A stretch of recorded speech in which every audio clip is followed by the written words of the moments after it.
अस्सलाम वालेकुम, welcome to S के क्रिएशंस। होपफुली सब लोग ठीक ठाक होंगे।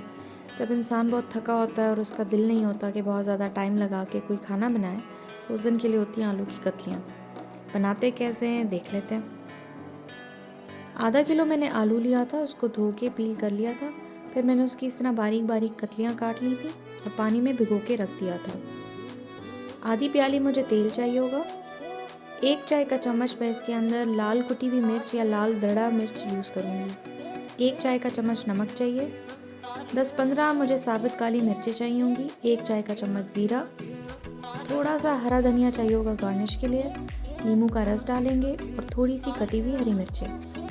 एक कढ़ाई में मैंने आधी प्याली तेल डाल दिया है। ज़रा सा गर्म होने के बाद मैं इसके अंदर साबित काली मिर्च और ज़ीरा डाल दूँगी।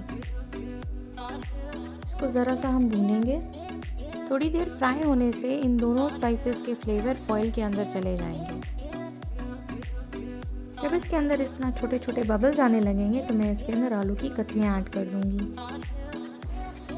ज़रा सा मिक्स करने के बाद इसके अंदर मैं नमक और लाल कुटी हुई मिर्च भी डाल दूंगी। थोड़ा सा चलाएंगे ताकि मसाले हर एक आलू पे अच्छे से लग जाएं।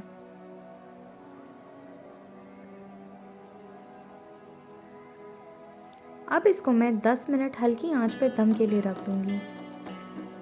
10 मिनट के अंदर ये कम्प्लीटली गल चुकी होंगी और इसके अंदर अब हम डालेंगे नींबू का रस।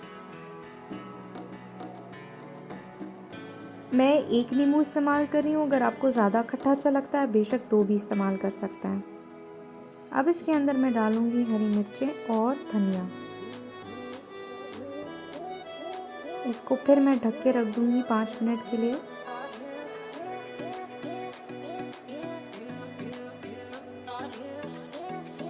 लें जी, आलू की कतलियाँ रेडी हैं। ये नान के साथ बहुत अच्छी लगती हैं। इसके साथ आप टमाटर की चटनी बनाइए।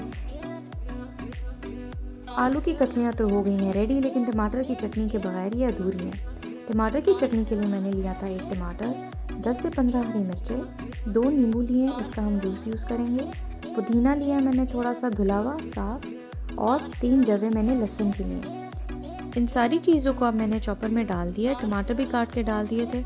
अब इसको मैं बहुत थोड़ी देर के लिए ग्राइंड करूँगी। मैंने इसका बहुत फाइन पेस्ट नहीं बनाना, ये थोड़ी सी रफ़ अच्छी लगती है। इसके अंदर नींबू का जूस डालेंगे और 1 चुटकी नमक, और आपकी टमाटर की चटनी हो जाएगी तैयार। देखने के लिए बहुत शुक्रिया। Please don't forget to subscribe, like and share.